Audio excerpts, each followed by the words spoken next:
Hello mga master, welcome back sa ating YouTube channel. At ngayon meron tayong gagawing Samsung LED TV 32 inches, no? Ang problema pala nito ay walang display, no? Na lumalabas, walang display. At yan, ipa-plug in natin ito para makita natin. Yan mga master, plug in na natin at punta dito sa indicator light. Yan, kung makikita natin, may power naman. Yan, may power namang lumalabas. Yan. Hintayin lang natin mag-oscillate mga master. Yan. Yan, nawala na yung kanyang red. Ibig sabihin mga master, nag-oscillate na siya, no? At kung makikita natin sa screen, walang display. Tayin ko muna yung ilaw. Yan. Walang bakas ng backlight. Yan. Unang findings ko dito mga master ay backlight, no? I-check natin ito kung backlight ba talaga o kanyang backlight driver o power supply ng backlight, no? So yan mga master, bubuksan natin ito. Dahil kung makikita natin may mga display naman nakikita dito. Yan o. Yan mga display. Kaso hindi makita dahil walang backlight. Yan. Makikita nyo mga master. Kasi ako nakikita ko may display siya kunti. Yan. Kaso walang backlight, walang ilaw. May madilim, no? So yan, bubuksan natin ito. Ito na yung likuran niya mga master, you know. Yan, ito yung model number niya. UA32 F4 100, no? Yan yung model number niya. Ibig sabihin mga master, UA32 ay 32 inches itong flat screen, no? At yan yung makikita nyo yung speaker niya, na-modified niya, no? Na-modified na yung speaker, no? So yan, bubuksan natin ito. Tatanggalin natin yung mga screw dyan sa gilid, no, para makita natin yung loob at para ma-check natin, no, kung ano yung problema, no. So yun mga master, bubuksan ko muna para ipapakita ko na lang sa inyo, no, checking natin. Ito na yung likod niya mga master, no. Ito yung badang power supply natin, no. Ito yung power supply. Ito din yung mainboard natin, no. So yun mga master, unang first step natin dito ay tatanggalin natin ito. Yan. At ipa-plug in natin ito mga master, no.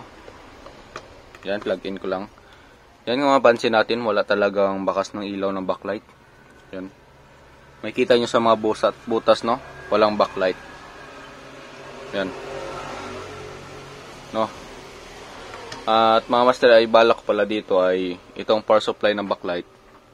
Hindi ko na to gagamitin at papalitan ko na ng bagong backlight lahat, no? Dahil itong sakit ng Samsung nito pag matagal na, no? Ito talaga yung karaniwang sakit ng mga Samsung pag matagal na, no? Ilang taon na nakalipas, no? So ang bala ko dito ay papalitan ko na lang ng backlight lahat.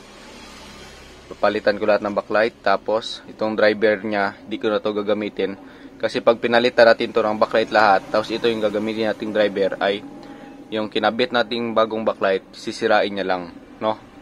Kasi itong power supply ng Samsung na ano, backlight driver na to ay malakas dito sa ano, malakas yung power nito, no. Pumapalo ito ng sobra 100 volts, no, sa backlight, no. Kaya kakabitan ko to ng panibagong driver, no. Para iwas na sa back job natin, no. Hindi hassle, no, para sigurado, no. At yan mga master, babaklasin na natin. At yan na mga master, no, natanggalan natin yung mga backlight niya na luma, no. Ito. Hindi natin ito gagamitin kasi luma na to at may bakas na din ng repair. Yan. May bakas na to ng repair, no? Yan. Hindi na natin ito gagamitin. Papalitan natin ang panibagong backlight. At meron ako dito ang backlight na galing din sa mga sirang TV, no? Ito. Itong tatlong backlight lang gagamitin natin. Tatlong strip, no? Yan. Ano lang natin ng ganyan. Gilid at gitna, no? I-tansya nyo lang mga master para balance din yung ilaw nya. Yan. At magko-connection na lang tayo, no? Yan, papakita ko na lang sa inyo yung connection mga master. At yan mga master, napalitan na natin siya ng backlight. Yan. At ito yung kanyang luma na backlight, no? Makikita natin yung brownness. Yan. Ito yung brownness yung luma nya. Yan, kumpara natin dito sa white pa, no? Sa bago pa. Yan. At ito naman yung connection natin mga master, yun, no? Ito yung negative natin, yung white. Tapos positive natin ito. itong positive natin ay pumunta dito sa kabila. Yan. Pumunta siya dito sa negative, no? At yung kabila na positive ay pumunta din dito sa negative, no? Itong positive na to ay pumunta dito sa negative. Tapos itong positive pumunta dito sa negative. At ito yung negative yung connection at yung kabila positive. Ito na yung labas positive, no? At yung start natin dito ay negative, no? Kaya ito na yung out niya. Ito yung negative at ito yung positive sa taas. No, at nalagay ko na siya sa backlight driver at ititesting na natin siya, no? Yan. Ipa-plug in natin mga master. Alright. Yan, ito yung plug in natin. Yan. Saksa ko lang. Yan. Yan, umilaw na siya, no? Yan. At yan, lalagyan na lang natin ito ng panibagong backlight driver, no? Di na natin gagamitin yung kanyang sa Samsung na driver, no? Panibagong driver na ikakabit natin dito para hindi masira, no? At yan, asimbolin na lang natin, no? Tatakpan natin at ibalik na natin yung pinaka panel screen.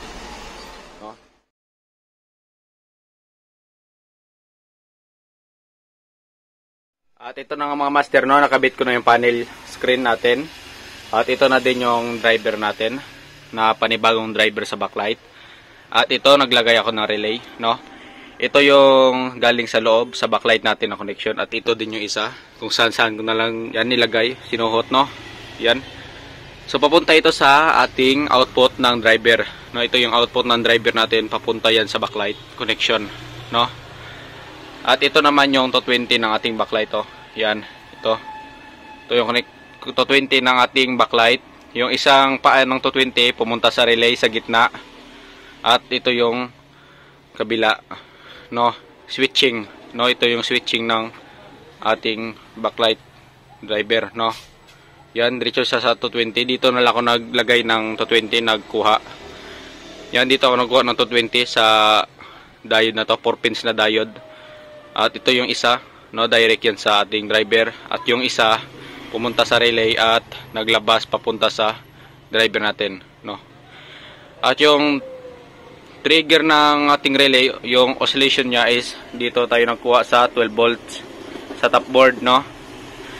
Kaya pag nagsaksak tayo, nag-plug in tayo ng TV na to, pag nag-on tayo, sasabay yung backlight sa pag-on ng panel dahil pagpasok ng supply ng 12 volts tsaka din magsusupply yung 12 volts sa relay para mag-trigger at magkaroon ng power itong ating backlight driver at maglalabas na yung ating ilaw, no.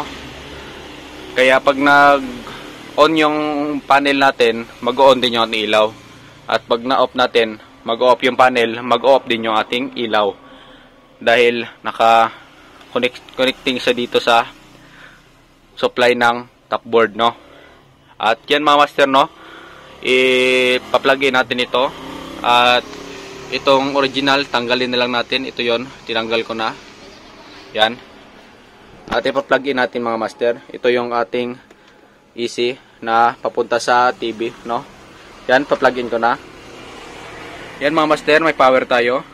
Yon, nag-oscillate na yung ating relay at nag-on na din yung ating TV, no. Yan. Yan. So nauna pumasok yung ating 12 volts, no. Yan, on na. Bali silipin natin. Yan. Yan mga master. Okay na yon. Yan. Lumabas na yung picture niya, no. Yan. At try natin off kung mag-off yung ating backlight. Yan. Yan.